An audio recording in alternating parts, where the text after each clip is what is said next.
Woke up to some crazy news. Bloody Sunday just hours away. And the nightmare massacre continues. Gazans given hours to flee south before troops roll in and their window of opportunity is closing fast.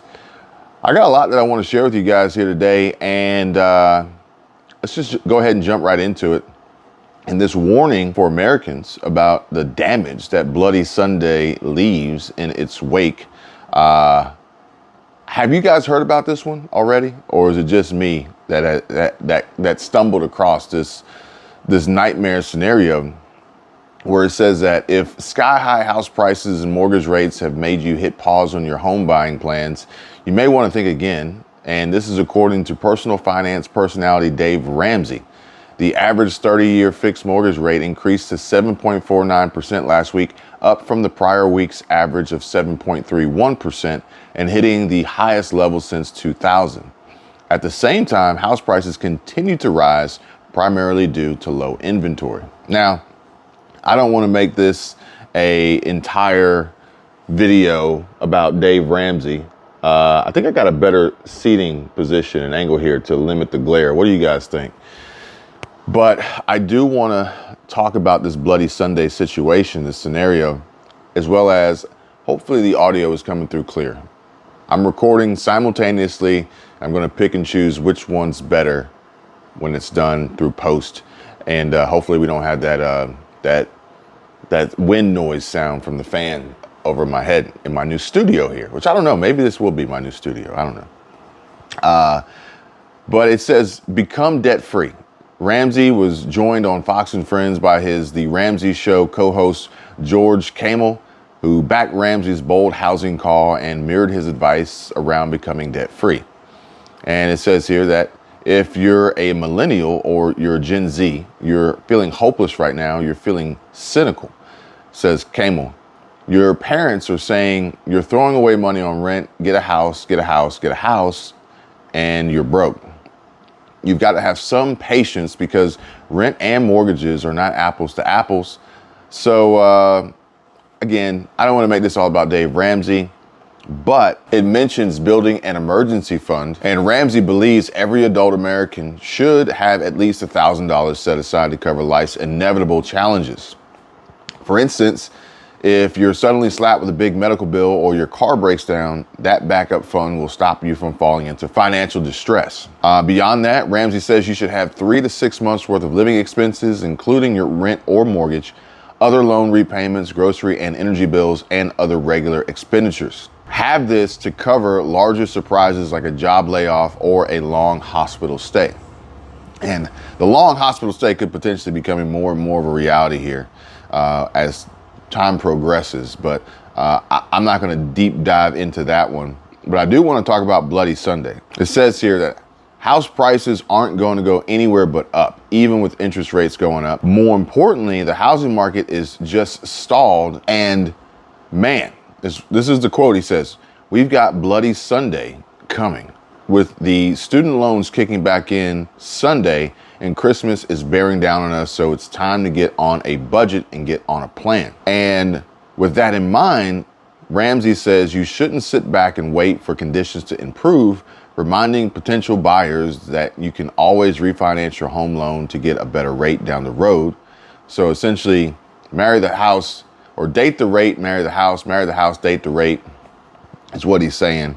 Rather, he says you should go ahead and buy a home, but only if you're out of debt and you've got your emergency fund. Now, I don't know if I necessarily agree with buying a house and not getting the rate that you would prefer, hoping that down the road the rates become better. Because in essence, you could look at it and say, well, if I'm banking on the future being better than the present, then interest rates will come down. Well, why couldn't you apply the same principle and logic to home prices coming down, even if interest rates stayed the same? So I got to disagree with Dave Ramsey on that one entirely. But he tends to give a broad blanket message statement for the principles and philosophies around financial literacy and money management versus really getting to the nitty gritty, much like his strong disdain for credit cards and debt. But We can talk about that in another video. Up next, CNN announces that Israel has 6-hour window remaining to evacuate and get out of harm's way, potentially find a safer place as Gazans flee south. Troops gather near the border. Israel's military has announced a 6-hour window for Palestinians to flee south along specified streets within Gaza as tens of thousands leave their homes following a stark evacuation order ahead of a possible Israeli ground assault. The Israeli Defense Forces, IDF, warned more than 1 million residents in northern Gaza to evacuate on Friday as it massed troops and military equipment at the border and continued bombarding the territory with relentless airstrikes in response to the deadly October 7 attacks by Islamists' militant group Hamas. Even before the warning, more than 400,000 Palestinians had already been internally displaced by the past week of fighting as conditions worsened inside the bombarded strip. But the evacuation order and the prospect of a potential incursion have been sharply criticized by rights groups, including the UN Office for the Coordination of Humanitarian Affairs, the OCHA, and the head of that, who warned that such a move could bring catastrophic humanitarian consequences. This is truly devastating, folks.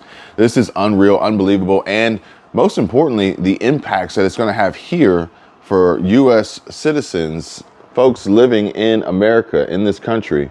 And there's actually a video that I want you guys to check out. Squirrel Tribe put it up the other day, and it's telling. Now, I would say check out Patrick Bet David, check out Valuetainment, watch his videos on the Hamas war, this war in Israel, then come on over and double back and check out what Squirrel Tribe has to say. Pretty eye-opening stuff, folks. NPR says that the U.S. students, again, like I said, the impacts and effects that it would have on us here, U.S. students are clashing over the Israel-Hamas war. And you guys have probably heard about this already to some degree. I need to figure out this sweet spot to get this camera to focus. But it's some wild stuff. And it says that the violence in Israel and Gaza has heightened tensions on college campuses across the U.S. as students, staff, and administrators grapple with how to respond.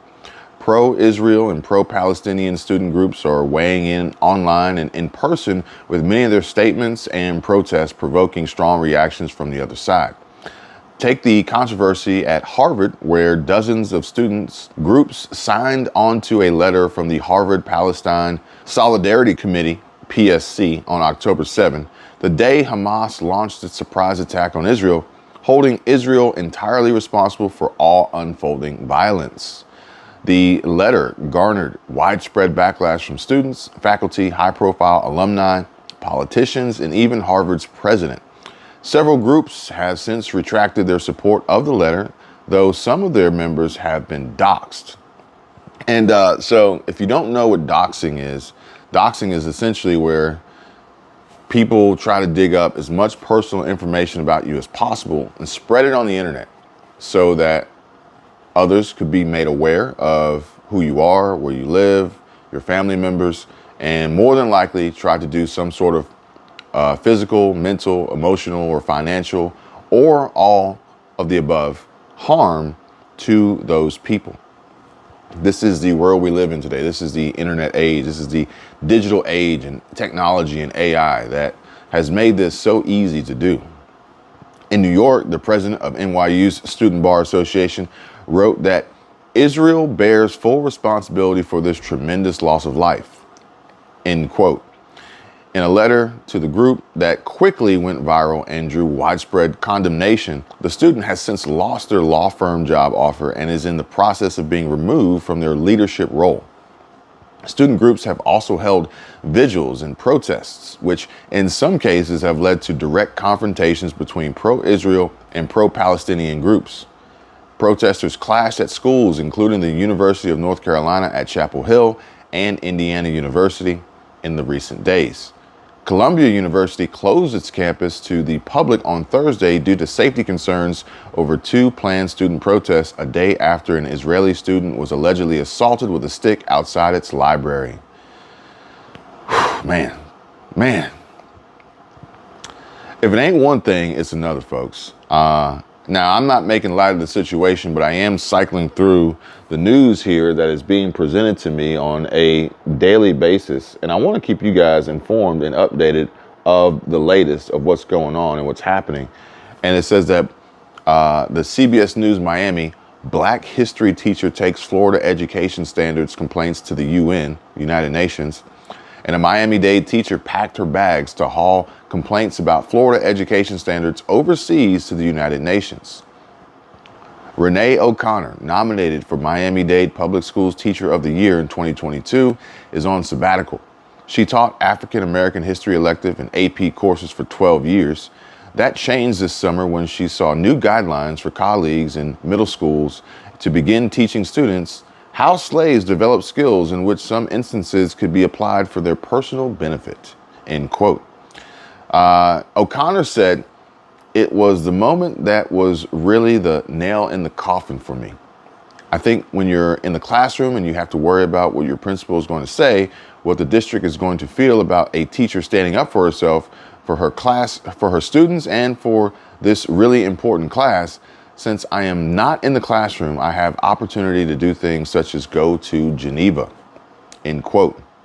So there's a lot going on and unfolding here, unraveling here with this Florida education standards for Black history and AP studies, as well as just the other day I saw the governor of Florida, Ron DeSantis, and he was talking about the emergency, or the state of that emergency for Florida, that he is actually working on to send planes to Israel to help with evacuations. And I think he said Florida had maybe the second highest Israeli population in the country of all states. Meanwhile, Fortune is telling me that we're in economic trouble, which I didn't really need Fortune to do that, but Fortune is sharing this information here with the CEO here of Best Buy. And I've talked to you about Best Buy a little bit before, but it says that Best Buy's CEO, Corey Berry, says we're in the funflation economy with $1,000 Taylor Swift tickets, and it's why sales are worse than expected. The YOLO economy gave way to a summer of revenge spending and now finally to funflation. Forget inflation. Best Buy CEO says we're living in a funflation economy and it's hurting her business. Funflation, Taylor Swift, those experiences are really where people are willing to pay. Corey Berry said, and she is the CEO of Best Buy, adding that this means the bigger ticket items in electronics are not right now where people are interested. Best Buy sales boomed during the pandemic as workers invested in electronics for their remote work setups and entertainment. Now business has slowed down as consumers spend on increasingly expensive necessities like food and fuel, or on luxuries denied during lockdown like concerts and vacations. As a result, Barry says Best Buy's televisions and PCs are being pushed to the back burner, and this was evident as electronics sales cooled more than expected during the second quarter earnings. Other sectors, including appliances, pet supplies, and home improvement, are also being hit by the recent consumer trend. What is funflation, you asked? Well, the term is a mashup of the words fun and inflation to state the obvious, but it speaks to the curious spending habits that have been befuddling economists for years now.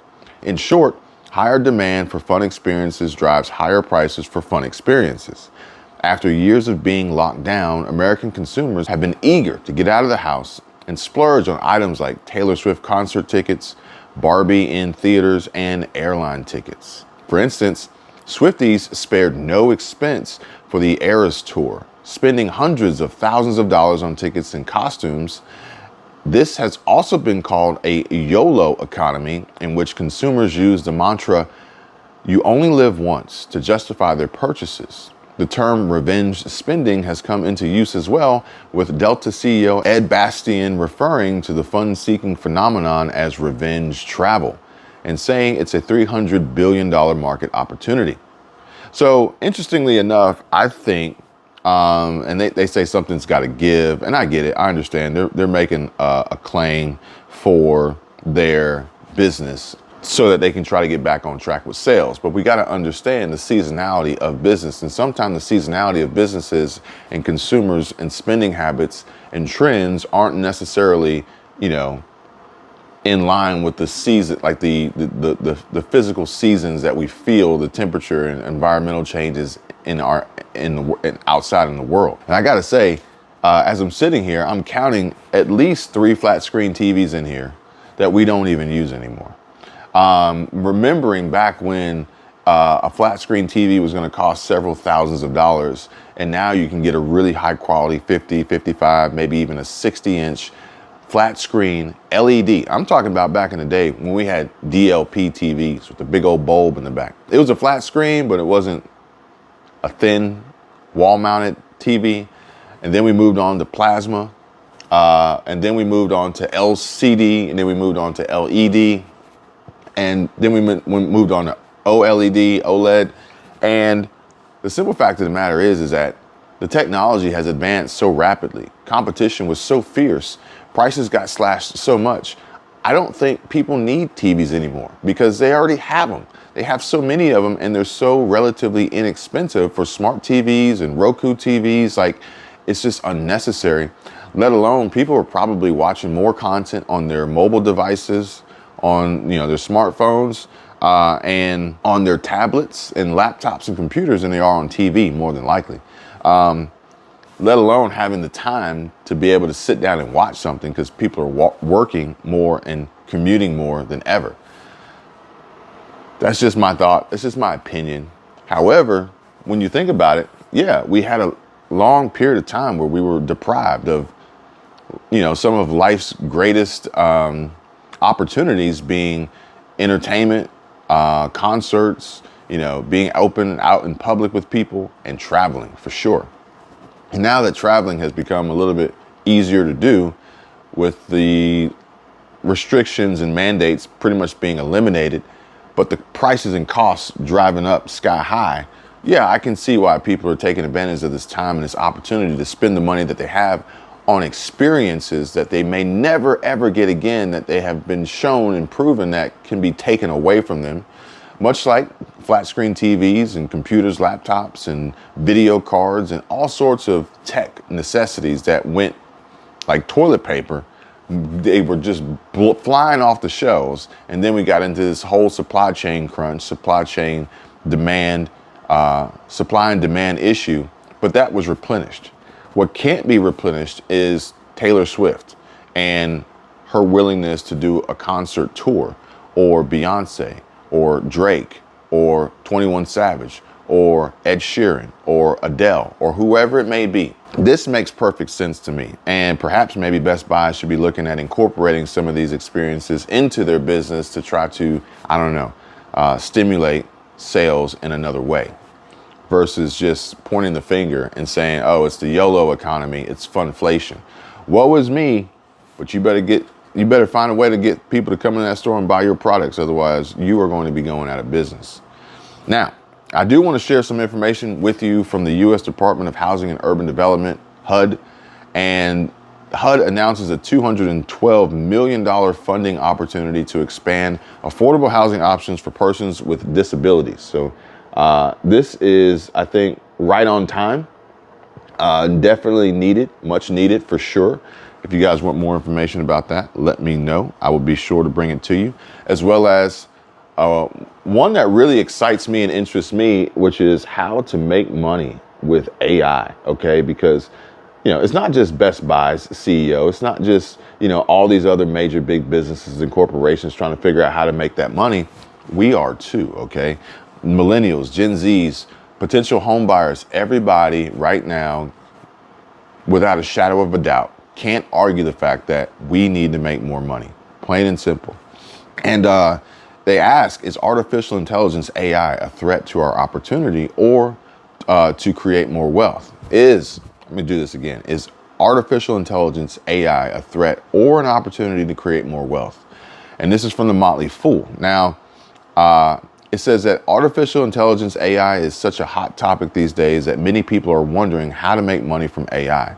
The public launch of the uber popular ChatGPT and the growing investment by businesses to harness AI technology are creating a media frenzy, while many worry that AI might eventually take their jobs, and others want to harness its power to make money.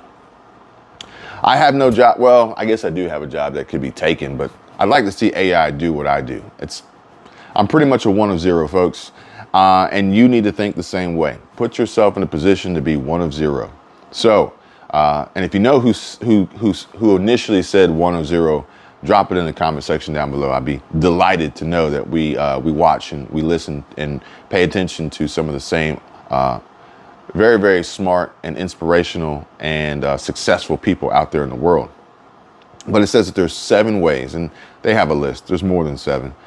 7 ways to make money with AI. Number 1 is generate written AI content. Number 2 is create AI generated art. Number 3 is create YouTube videos. Number 4, make AI generated digital visual products. Number 5, build websites. Number 6, generate audio AI content. And number 7, create online courses. Now, the interesting thing about AI is you can make money by using AI, and you can also make money by teaching AI. And that's something that I'm actually working on, that if you guys are interested in learning more about, I will share with you. And we can go down that rabbit hole a little bit further, a little bit deeper. In the meantime, in between time, I appreciate you guys watching, listening, and let me know what you think about my new setup here. Should we do it again or do something different? Should we continue our talks and discussions and conversations about the world, global conflicts, the economy, making money, saving and investing, and so much more? Oh, of course, YouTube content creation, online side hustles, and passive income here, or should we take this show on the road? Let me know. Until next time, you guys take care. See ya.